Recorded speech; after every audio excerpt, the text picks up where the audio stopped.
Welcome back, guys. Another episode of Two Idiots trying to explain 40k to maybe other idiots. Yeah, I'm definitely going to get us t-shirts that say Idiot 1, Idiot 2. Oh, God, what was that from? The Zeus, Dr. Zeus books. Yeah. Dr. Zeus books. Yeah, okay. Sorry, we're in Tangent. Welcome back. Yes. We're glad to have you guys back. We, this week, are going to talk about, I roughly mentioned it in the battle report last week, we are going to talk about deployment. Yeah. It's been a little bit of first turn, a tiny bit. Too much time we get off. Yeah. All right, of course. Not paying by the minute, aren't we? Yeah. Of course, this is still a free subscription for you guys on the YouTube. Yeah, if you want to buy us a beer next time you see us, it's fine, we'll take that. Yeah, 100%. Yeah. And of course, we have Warhammer. Yes. And literally this weekend. Is it really? Yeah. It's next weekend, isn't it? We're filming this in advance. Have you ever guessed that we've done that before? No.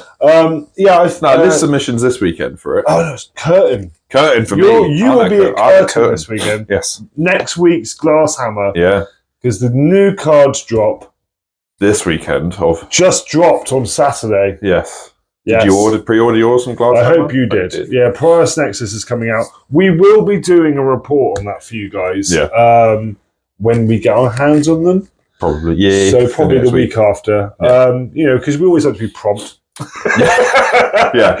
Yeah, as soon as we get our hands on those cards, guys, we will be doing another Idiot's Guide. Idiot's Guide to read the cards. Yeah.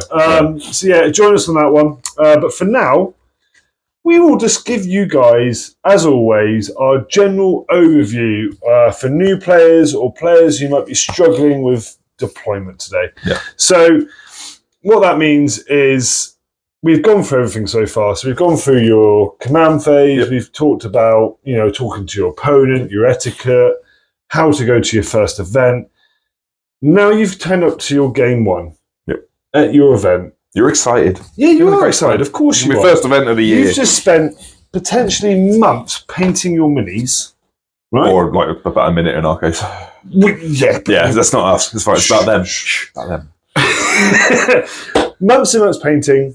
As many practice games as you've managed to conjure up from your local events or from your friends or your local gaming stores you could possibly get, which in our case is normally one. Yeah. I've got a list I want to run. Can anyone give me a practice game?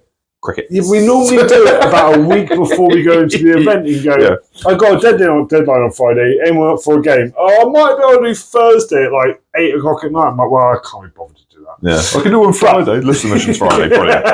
I've done that before. I've actually submitted played a game on the Friday night and submitted for the midnight closing of that day. That's just the standard, isn't it? We don't ever do anything but. Yeah, unless you're Gary. Yeah. He'll just still have wet bases turning up to an event. It's true. He's painting in the car sometimes.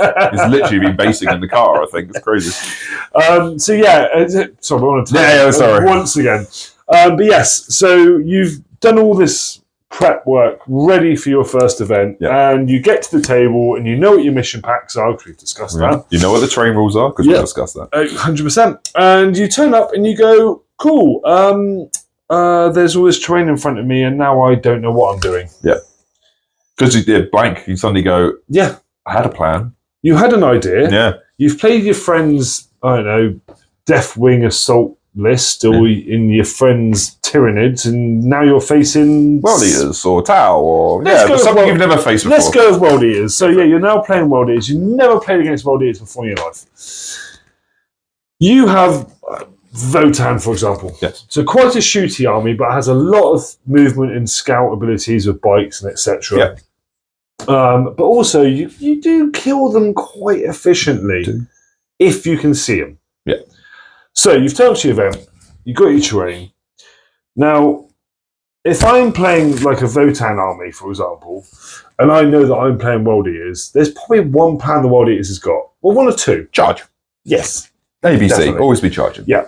But there's normally two plans. If there's really good terrain, potentially like UKTC, they are going to stage everything into buildings and they're just going to identify as Raven Guard.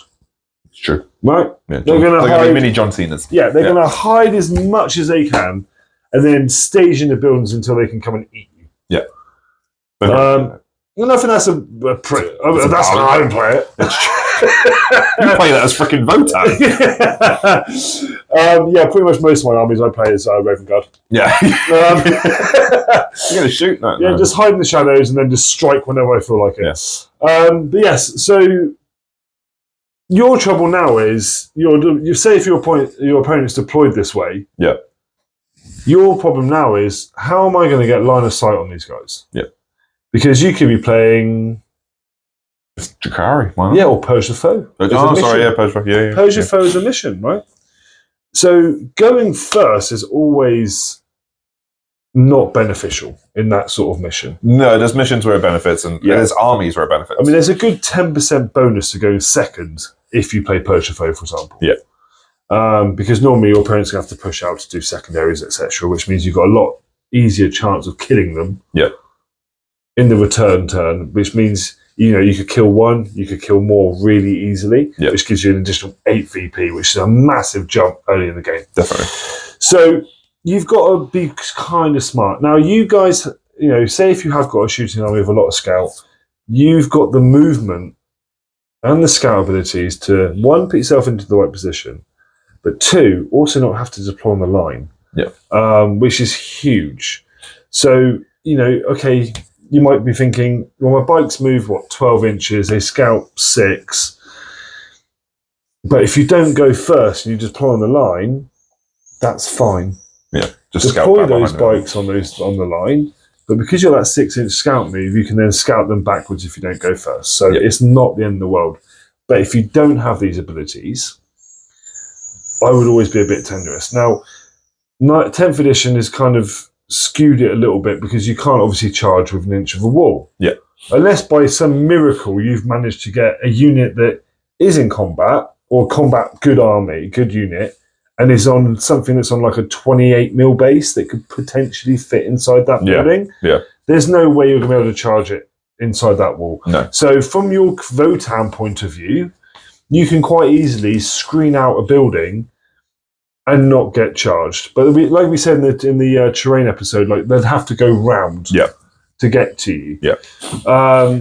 And that kind of hurts World Eaters, Blood Angels, all these sort of heavy focused combat armies. Yeah.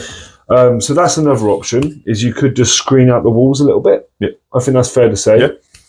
But then you've also got to kind of be prepared. Like, if you're playing Dawn of War, for example, it's a long deployment zone. So you've got to be prepared to potentially do secondaries as well. Now, it's always very tempting to sort of pile into a corner. Yeah. But then with 10th edition, if you get like investigate signals or something turn 1, you could really fall yourself short. How do you feel, Si? Yeah, similar to you. Like when I'm deploying, first question I ask opponent is, do you have any infiltrators? Because I want to find out if they've got a combat army, then I want to be setting up a screen. So I want to be having my mandrakes out in front, just going, well, that's my first wave. They can be hit there, can lose 75 points worth of my army and just go, cool, I've stopped a massive chunk of World Eaters because they've got scout with their indicatus. They can just scout forward. Could potentially move 2, advance in charge with all their It's a fairly big move. Yeah. So if they don't have any infiltrators, I know I can set up a screen which allows all my guns at the back just to have free range just to obliterate. So you just want to ask those questions about, just think about how you can set up and protect your army, protect your gun line. And I say gun line because I will play the gunline Jakari generally most of the time. It's what I want to play and what I'm good at. I mean, I completely agree. And when you say about infiltrating, what's the first thing we put down? Infiltrators. You were tired. I was tired. You've moved 135 models. Yes, I was tired. I made a big mistake in the ITT, but we don't need to talk about that. No, I'm just going to keep reminding him every couple of times. It's fine. Yeah, I should have made that my first drop, but never mind. We've talked about that before. We're not drawing that out. But the other question I like to ask is, like, I know one of our guys got a little bit subdued by the fact that Grey Knights, obviously, when they advance, they then gain fly. Yes. Now, from that opponent's point of view, they probably should have divulged that information. Yeah. Because it is just an army ability. Like, it's one of those things where it's not a got you moment. It's just something you tell your opponent, in my opinion, anyway. Yeah. So then he's put his infiltrators down. And they've just jumped over the top. Well, yeah. Because all of a sudden he's going, yeah, okay, I'll move 8 inches with my Dread Knight, and then I'll move another 6, auto 6. But then I have flies, so I'll just move straight over that screening unit. Yeah. Now, in that particular game, the opponent did actually turn around and say, actually, I should have told you, do you want to reposition them? Which was absolutely fine. Brilliant. Like, fair gamemanship. But that's just something you've got to look out for. So I would say pre-measure. Yeah. Like, many moons ago, many editions ago, that what you couldn't actually pre-measure. No. Even if you're shooting, your movement, nothing. No. You can these days. And I always do. So in your deployment phase, if you've got a unit that you know that can move 12 inches and potentially advance and whatever, pre-measure it. Yeah. Check it out. See what it can do. Yeah. My Dark Lance Scourges have got a 14-inch move with a 36-inch range gun. Yeah. And then a 6-inch move back. Yeah, exactly. So do you know if you can go from here to there and then move 6 inches into a building? Yeah. As simple as that. Yeah, literally. But also, is that going to be my turn 1? Yeah, literally. But on the flip side, I always, when my opponent deploys a unit, after we've had the discussion before the game, going, what can you advance in charge? Can you advance and shoot? What, blah, blah, blah. Once I know that information, I'll then say to them, well, how far does that unit move? And they might go, I don't know, 8 inches. Cool. Yeah. You have advance in charge as well. So I know that you've got a threat range of like 14 inches. Yeah. And charge. Yeah. So that's a huge threat range. Yes. So then I might be thinking, well, on average, I'd be rolling a 6 on the charge. So then that jumps up to like an 18-inch threat range. Yeah. But it could potentially be 24-inch threat range. Yeah. Sorry, not 20. Yeah, 20. Yeah, 24. Yeah. Maths. Yeah. Don't quote us. So you've got to be aware of these situations. Like I say, for example, if you're playing like Eldari, for example, and they've got fate dice kicking around. Yeah. They might just go, well, there's 1 6. Oh god, yeah. For an advance, for a charge or an advance. Yeah. So you've got armies that they can skew dice changes. Definitely. Like Miracle Dice with Sisters. Yeah. So there's armies there that can actually skew how far they can move. And again, with like World Eaters, they could get +2 move in advance and charge. And all of a sudden, that's a humongous threat range. Forgetting Berserkers, when they take a casualty. Yeah, blood surge. So these are all little nuances. Like we're going down a bit of a rabbit hole here. But that's not like us. But these are all things you got to think about. So if you are playing an army where you're like, I'm not a big fan of combat or combat armies facing me, pre-measure. Yeah. It's a really big deal. You can outrange with your guns. Yeah. I mean, if you've got a 36-inch range gun and you're playing Dawn of War, 10 inches, bollocks to it, be 40 inches away. Yeah. There's nowhere they're going to get to you. No. Not at that first turn. No. As long as you can draw a line of sight to one thing. Yeah. Cool. Because you know for a fact that if you can be 30... At the moment, all deployment zones are 24 inches apart. If you've got a 36-inch gun, well, you can pretty much shoot into their deployment zone from your board edge. Yeah. So it isn't a huge deal. Yeah. So you can be pushed back. The other big thing, though, is, and this comes back to list building, is if you have got an army which isn't very good in combat, is like you were saying, infiltrators. Yeah. Right? Or scout units that are cheap, chaff units, you can just screen out with. Yeah. And when we say about screening is always be at least 3.1 inches away from another one of your units, so they can't just pile into you. But just creating these screens that is going to stop your opponent from getting to you. Layers, like onions. Layers. Yeah, layers. I like that a lot. Layers. So there's something else to bear in mind. Once you've figured out how you're going to deploy, and I will stress it, like your measurements, pre-game measure. Don't worry about your opponent. No. Like amount of times we've gone to events and just gone, you should absolutely be dropping a unit, opponent drops. Drop. And it's a chess match essentially for that. I've just gone to it. You deploy your army, I'm deploying here. I know what I want to do, and I'm going to drop everything here. Yeah, I get that. It's technically not right, but what I'm saying is, you're dropping a unit, and they're going to drop a unit. Ask them the question: how far does it move? Cool. Yeah. Measure their goddamn unit. Yeah. But whilst they're deploying stuff, just check what the threat ranges are. Yeah. And see if you can potentially set out that threat range like we were saying, like use those scout units or infiltrating units to push them back.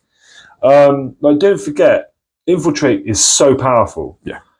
Especially into armies that are either extremely quick or are combat orientated, because it keeps them back. Yeah. And if you can, what we call like jail, effectively, you lock them in jail, you put them in their deployment zone, you keep them there. Yeah. An infiltrator unit stopping a berserker unit scouting. Yeah, it's huge. Or it gives you another turn of shooting. Yeah, or even just like you've got a rhino full of berserkers. Well, that rhino isn't going to push past your infiltrating unit. No, they've got to be dealt with to be able to go on. And then like bully boys, for example, it's the same thing again. Like they're all in trucks. Yeah, I mean, if you can infiltrate and block out these units, they're not getting anywhere. No, they've got to chew through this chaff first. And whilst that's happening, you're there just gunning the crap out of stuff. Yeah, theory. In theory. Yeah. Well, the dice have to come into play at some point, and God knows they don't like us. So, yeah, it's just something to bear in mind. But once you've managed to figure all that out and you've deployed your army, your opponent's deployed, and you've figured out, like, you've done your rough estimates. And don't ever be offended. Like, if your opponent's like, well, what are you doing? Like, it's your turn to drop. It's like, well, no, I need to check this. Yeah. You have time. Yeah. You can't, well, most events will do it on a clock, so you take turns switching it back on the clock. Which is absolutely fine. You're using your time to do it. Yeah, as long as you're using your time, but don't feel like you have to rush it. No. You've got the whole game. And in argument, like, Simon and I are very quick players. Even with my Kroot list, I was normally done in 45 minutes. Yeah, you never had a game overrun. No, I never had a game overrun. If anything, opponents that wanted me to be clocked, which was understandable because I was running a lot of models. Yeah, ran out of time. Were running out of time before I did. Yeah. But that's from a player point of view. That's just how I play. Yeah. But don't feel like in those early stages, because I can't stress this enough. Deployment in first turn movement for me is 70% of winning. Yeah. Yeah, you can lose a game by deploying badly. Yeah. So unless you, for some miracle, have armies which can almost take that back. Yeah. And there's very very few. With Gene Stealer Cult at the moment where they can redeploy. Yeah, or like Grey Knights. Yeah. With the fact they can pick up 3 units. Like if you deploy badly, you can actually get yourself back out of it. Yeah. But a lot of armies don't have that ability. No. So take your damn time. Yeah. Trust me, deployment is so important for that pure reason that if you don't have a way, like Death Guard, if you deploy badly with Death Guard, you're done. Yeah, because you're taking a long time to get there. You're so slow, you have no way of getting out of it. Yeah. Use your strategic reserves. Use your deep strike abilities. Use your data sheet abilities. 100%. Amount of times I've deployed my whole army and then gone later on in the game going, if I only just reserve that unit, or deep strike that unit, I could have dealt with that threat. But also don't get too greedy with it. Yeah. Don't go reserving shitloads of stuff. Yeah, because you could lose the alpha turn 1 and someone could overtake the board and you've got nowhere to drop your army in. I mean, we've both done it to opponents before, where they've got, for example, it's harder with deep strike, but with reserve units, and just screening out the side of the board. Yeah. And then they can't bring them in. Yeah. It is doable. So don't go too hot into that. I mean, sometimes we'll build lists to purposely put units into reserve or deep strike because that's what they're there for. Yeah. But again, going back to the earlier episodes, you've probably got a feel for that now and how your list works. Yeah. Hopefully you've had a few practice games. You know which units benefit from being in reserves. And especially in those practice games, don't be afraid to deploy badly. Yeah. To try things out. We do it all the time. Not on purpose. No, I do. We talk about it. I just don't deploy that. I'm just terrible at deploying. No. Put it out there. I do it with Simon all the time. Like I'll bring a new list idea and I'll be like, right, I'm gonna deploy this completely differently to how I've been doing this list up to this point, just to see how it plays. So don't be afraid to experiment off the table at events. Yeah. But at those events, as you say, if you get your deployment right, I think I wouldn't say it wins you games, but it gives you that edge. You a bloody big advantage. Yeah. And then if you want to go a bit more advanced with it, like from a world eater's point of view, talking about Dawn of War, I don't want to be playing Dawn of War. Really? Nope. Hate it. Okay. As a world eater, it's such a long. Yeah, it's too long. It spreads me too thin. I can't deal with the threats quick enough. Yeah. And with 3 objectives in the middle, and you need to hold 3, for example. Search and destroy is your favourite then, really, isn't it? Of course it is. Yeah. Because you're 18 inches away. But then what I would do in that situation is I would flood one side. Yeah. So from the sort of halfway point up to here, I would just fill this side of the board, and then I'll swing it and turn it into a Vanguard deployment.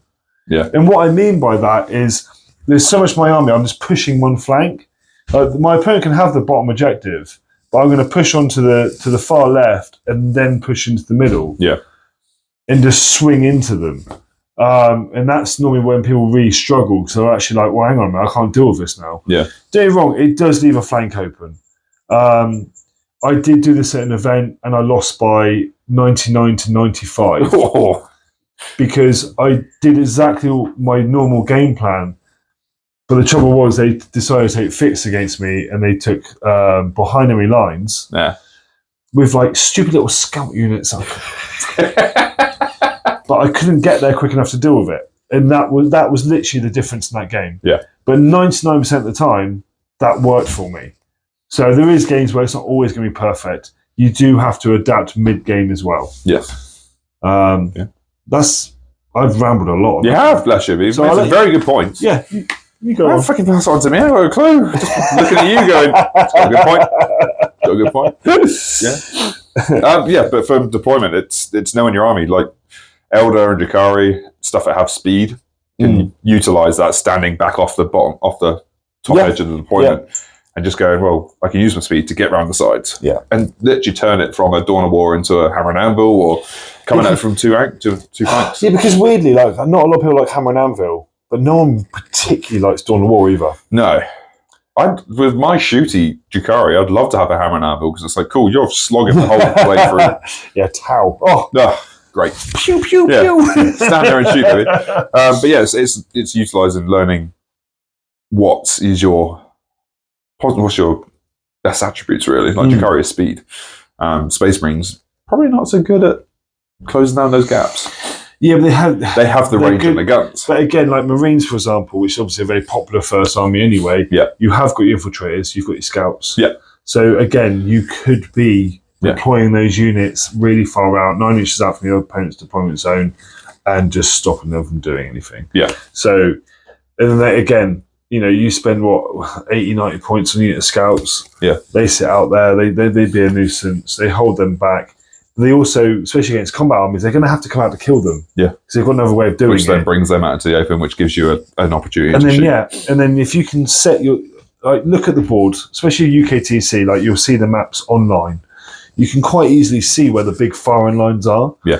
So you can strategically place your tanks or whatever in such a place that when it's go time, you can step out and you can probably see like a third of their army. Yeah. Yep. On one firing line. Yeah. So, and then you have probably the same gun the other way as well. Yeah. In deployment, you're not thinking about what can you kill turn one. You're probably thinking about what you can kill turn two onwards. Because turn one, you may not kill anything. Yeah, I've had a lot of turn ones go very quickly. I mean, I'm generally setting up for turn two onwards when I do turn one. It's like, cool, I want to get over into those ruins to get my guys cover so I can jump out, shoot, charge, whatever. Yeah. We didn't ramble too much, I don't think. No, that's fairly good for us. Yeah. I mean, I'm proud of us. Still a couple of idiots, but... Yeah, God, yeah. It's just a little insight into our brains. Yeah, don't go down that path. But yeah, I hope this is useful, as always. And I appreciate some of the comments we've had recently as well. Some people have been getting back into 40k recently, and this has been helping, and that just makes us really happy. It's nice to meet a lot of you at ITT as well. Sort of nice to meet people. Exactly. The ITT team obviously met some fantastic people. But yeah, just from those guys who are just like getting back into the hobby or starting out the hobby, like we've loved your comments. Yeah. I know there is content like this out there on the YouTubes. On the YouTubes? On the YouTubes, I know. And on the line, is it? But a lot of people obviously charge for this sort of content. So as always, like, share, subscribe, please. Just help us out, really, guys. Yeah. Obviously, sponsor Glasshammer for your 5% discounts on Black Crow. Yep. Terrain Forge BCG5. Get additional off your terrain mats etc. I've just got my brand new map. Hmm. The deployments are wrong on it now because of freaking cards. I'm not bitter. It's fine. We will not. solve that problem when we come to it. But It's going to be marker pen. It's fine.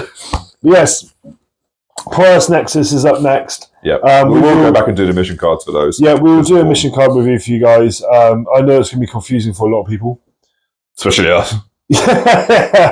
Yeah, new deployments, new secret missions, new missions, new primaries, new secondaries, new FAQ, new data keyword on slate. Hellions. Infantry keyword on Hellions, please. New data slate as well. So actually, we've got a busy week next week. We will try and do as much of that as possible for you guys next week. Thanks for watching, and we'll see you guys soon. Thank you. Bye.